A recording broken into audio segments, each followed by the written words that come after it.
हरियाणा की हर अपडेट के लिए बेल आइकन दबाएं और सब्सक्राइब करें STV हरियाणा न्यूज। नमस्कार, हरियाणा न्यूज देख रहे हैं आप और मैं हूं आपके साथ सोनिया सतानी। तो रुक कर लेते हैं फटाफट हरियाणा की ओर। इस बुलेटिन में हम आपको मुखातिब कराएंगे हरियाणा की प्रमुख फटाफट खबरों से।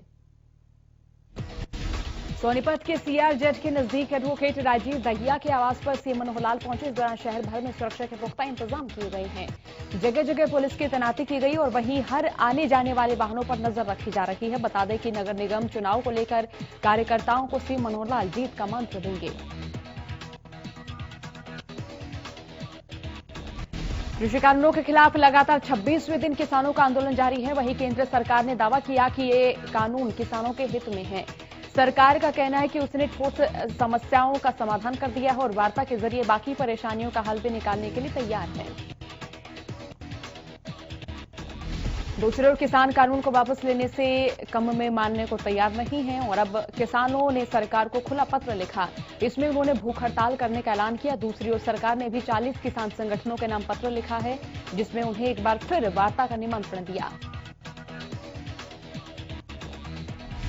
केंद्र सरकार ने रविवार को 3 कृषि कानूनों के विरोध में राजधानी दिल्ली की विभिन्न सीमाओं पर प्रदर्शन कर रहे किसान संगठनों को वार्ता के लिए आमंत्रित किया है और कहा कि वे इसकी तिथि तय करें। केंद्रीय कृषि एवं किसान कल्याण मंत्रालय के संयुक्त सचिव विवेक अग्रवाल ने इस संदर्भ में किसानों के संगठनों को एक पत्र लिखा है। किसानों से वार्ता के लिए केंद्र सरकार ने केंद्रीय कृषि मंत्री नरेंद्र सिंह तोमर की अध्यक्षता में मंत्री स्तरीय एक समिति गठित की थी। केंद्रीय मंत्री पीयूष गोयल और सोम प्रकाश इसके सदस्य हैं।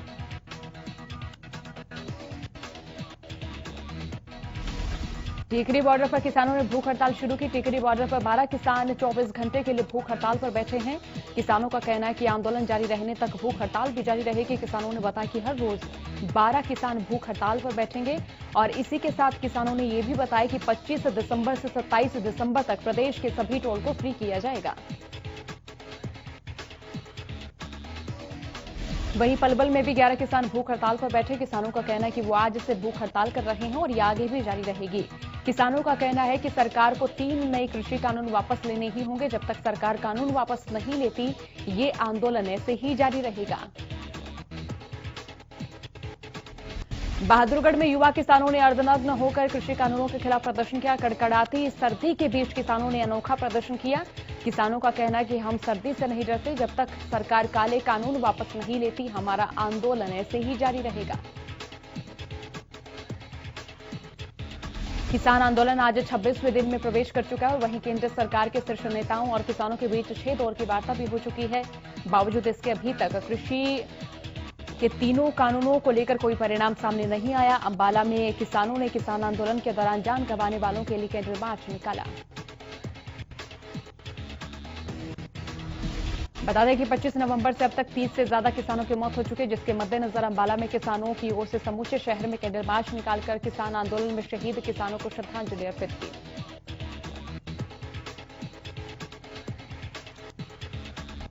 पलवल के NH-19 पर किसानों का धरना जारी है। कड़कड़ाती ठंड के बीच किसानों का धरना जारी है। इसी दौरान किसानों ने कहा कि सरकार लोगों को गुमराह करने में लगी हुई है और वहीं किसानों ने यह भी कहा कि आंदोलन को और तेज करने के लिए रणनीति बनाई जा रही है।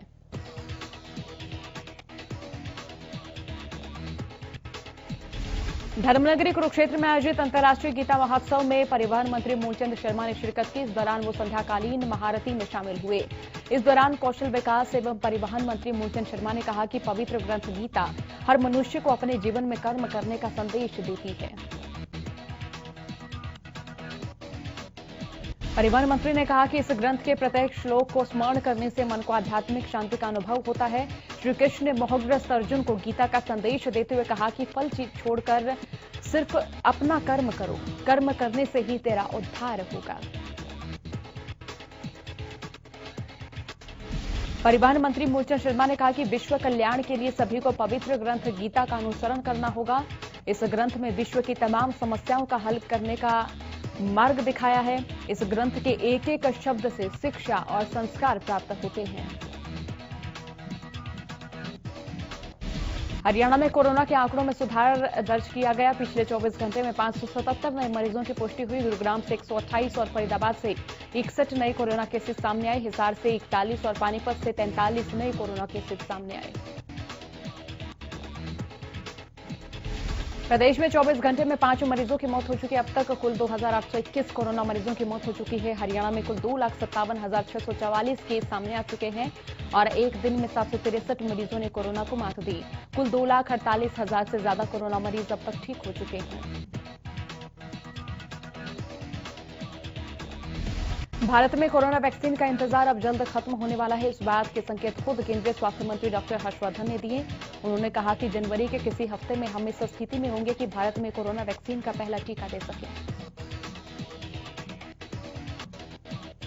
स्वास्थ्य मंत्री हर्षवर्धन ने एक बयान में कहा कि हमारी पहली प्राथमिकता टीकों की सुरक्षा और प्रभावशीलता है।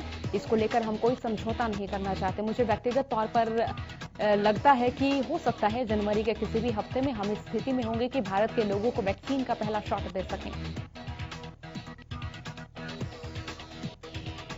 जानकारी दे दें कि भारत में इस वक्त कुल 8 वैक्सीन के ट्रायल चल रहे हैं। ये सभी ट्रायल अलग अलग चरणों में हैं। कुछ एडवांस स्टेज पर हैं तो कुछ तीसरे चरण के अंतिम फेज में हैं।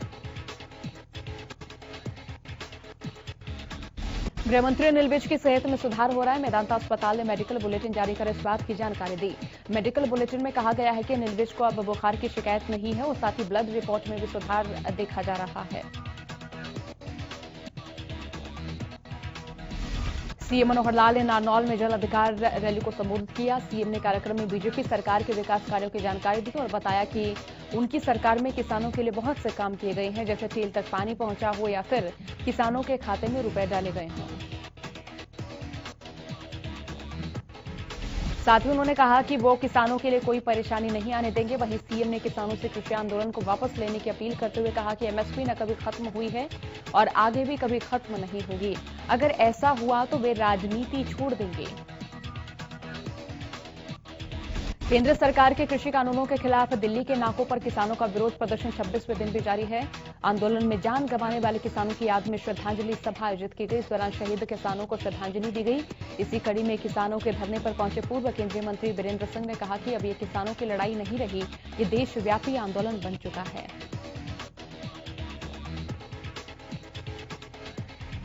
पूर्व केंद्रीय मंत्री चौधरी वीरेंद्र सिंह ने कहा कि हम किसानों के साथ हैं। किसान अपने हकों के लिए लड़ रहा है और वहीं उन्होंने कहा कि किसानों का काम एमएसपी से नहीं चलेगा। किसानों की आय 2 गुनी नहीं 4 और 6 गुनी होनी चाहिए। उन्होंने कहा कि किसान के बेटे को भी राज करने का हक है। साथ ही चौधरी वीरेंद्र सिंह ने बिना नाम लिए पीएम नरेंद्र मोदी को कहा कि वो किसानों से बात करे, सरकार किसानों के मन में विश्वास पैदा करे।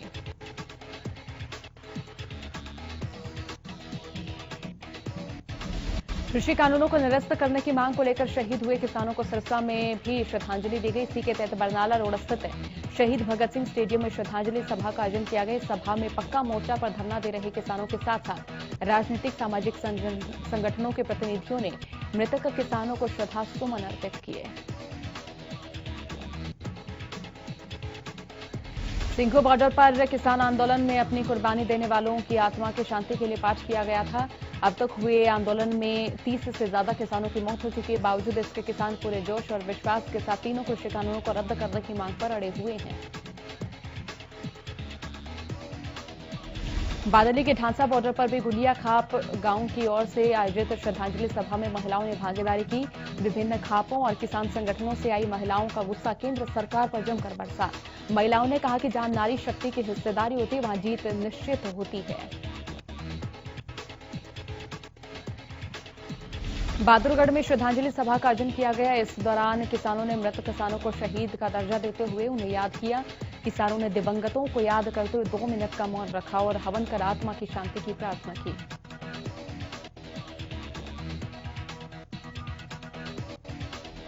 फतेहाबाद में भी किसान संगठनों की ओर से श्रद्धांजलि सभा आयोजित की गई। किसानों ने लाल बत्ती चौक के पास अंबेडकर पार्क में श्रद्धांजलि सभा आयोजित कर शहीद किसानों को याद किया। इस दौरान शहीद किसानों को श्रद्धासुमन अर्पित किए।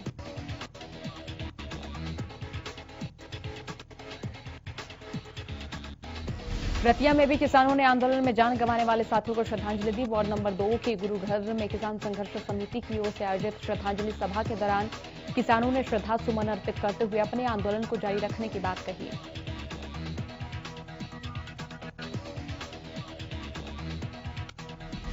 यमुनानगर नेहरू पार्क में भी किसान आंदोलन में शहीद हुए किसानों को श्रद्धांजलि दी गई। भाकियू के जिला अध्यक्ष संजू गुदियान ने बताया कि किसान आंदोलन में शामिल किसान जत्थेबंदियों ने फैसला लिया था और उसी के चलते भाकियू प्रदेश अध्यक्ष गुरनाम सिंह चडूनी ने वीडियो के जरिए किसान आंदोलन में शहीद हुए किसान भाइयों को श्रद्धांजलि। इंद्री के हर्बल पार्क में श्रद्धांजलि समारोह का आयोजन किया गया। आंदोलन में शहीद हुए किसानों को सभी संगठन और किसानों ने श्रद्धांजलि दी। और वहीं किसान नेता सतीश कलस्वारा ने कहा कि सरकार ने तीनों काले कानून किसानों पर थोपकर किसानों को न केवल कर्जदार बनाया बल्कि भविष्य को भी अंधकार में धकेल दिया। अंबाला में होने वाले नगर निगम चुनावों के ऐलान के बाद से सभी राजनीतिक दल चुनाव प्रचार में जुटे हैं। ऐसे में केंद्रीय सामाजिक न्याय एवं जल शक्ति राज्य मंत्री रतनलाल कटारिया अंबाला शहर की नई अनाज मंडी में पार्टी की मेयर प्रत्याशी डॉक्टर वंदना शर्मा का चुनाव प्रचार करने पहुंचे। इस दौरान रतनलाल कटारिया और बीजेपी के सभी नेताओं और कार्यकर्ताओं को किसानों के विरोध का सामना करना पड़ा। किसानों ने रतनलाल कटारिया और बीजेपी के नेताओं को काले झंडे दिखाए और जमकर नारेबाजी की। साथ ही किसानों ने चेतावनी दी कि अगर 22 तारीख को अगर सीएम चुनाव प्रचार करने आते हैं तो इससे बड़ा विरोध किया जाएगा।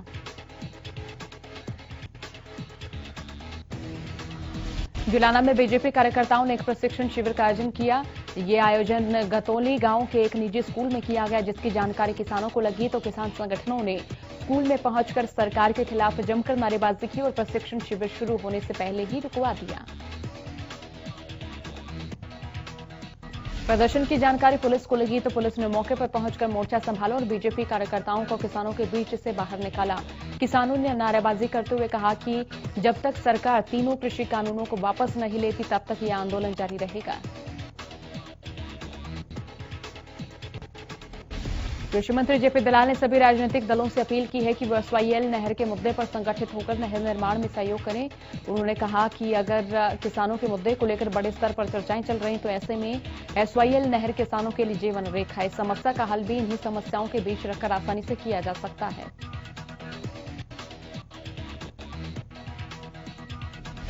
इस दौरान उन्होंने कहा कि अगर प्रदेश के सभी राजनीतिक दल संगठित होकर पंजाब सरकार पर दबाव बनाएंगे तो एसवाईएल नहर का हल निकल जाएगा। हालांकि सर्वोच्च न्यायालय ने पहले ही हरियाणा के हक में फैसला सुनाया हुआ है।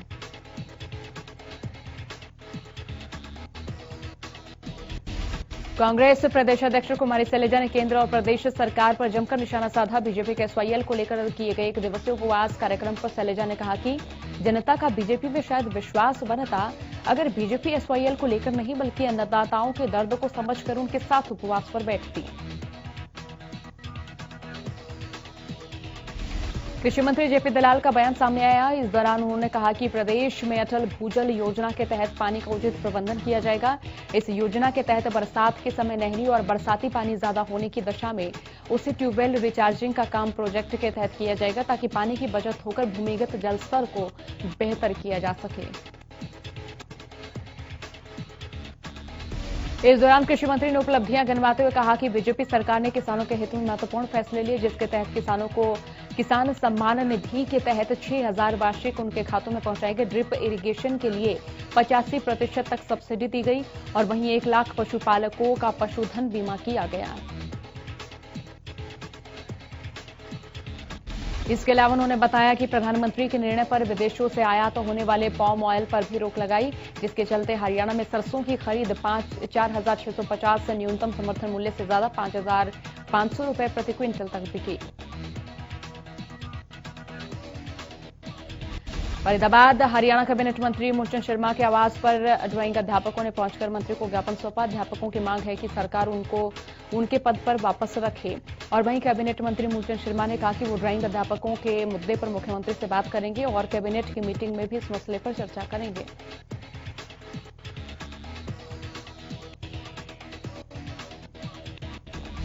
प्रधानमंत्री कौशल योजना के तहत दिए गए skill and technology private limited की ओर से यमुनानगर जेल में कैदियों के लिए विशेष कोर्स चलाए गए हैं। इन कैदियों के लिए राजमिस्त्री एवं lead carpenter wooden furniture vocational course 3-3 महीने के लिए शुरू किए गए हैं।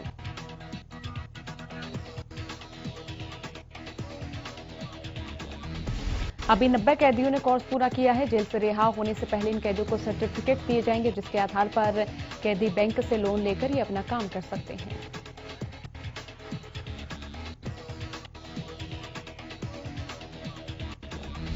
जिला जेल अधीक्षक संजीव पातड़ ने बताया कि इसका उद्देश्य बंदियों को मुख्यधारा में शामिल करना एवं उनके परिवार का पालन पोषण करना है।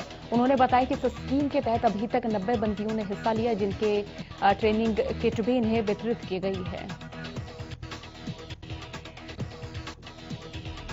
प्रदेश में कड़ाके की ठंड के साथ साथ कोहरे का दौर जारी है। अंबाला में भी घने कोहरे ने दस्तक दी और वाहनों की रफ्तार पर ब्रेक लगा दी, जिसकी वजह से दिल्ली अमृतसर नेशनल हाईवे हो और स्थानीय सड़कें हों, वहां पर गाड़ियां रेंगती हुई ही नजर आ रही हैं। सीजन का ये दूसरा कोहरा इस कदर घना था कि वाहन चालकों को हेडलाइट्स और इंडिकेटर की सहायता से अपनी मंजिल तक सफर का मुश्किलों भरा अंदाजा रहा और सफर बड़ी मुश्किल से तय किया। कड़ाके की ठंड के बावजूद भी कुछ लोग मौसम का लुत्फ उठाते हुए नजर आए।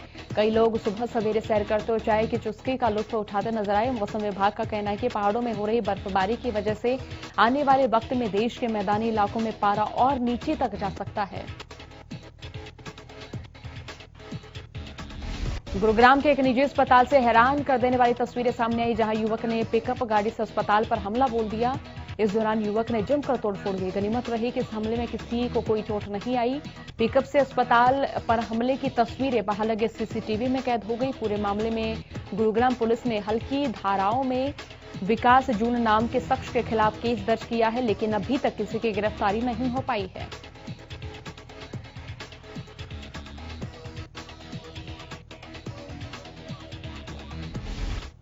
फिलहाल के लिए बुलेटिन में इतना ही। बने रहिए हरियाणा न्यूज के साथ। नमस्कार।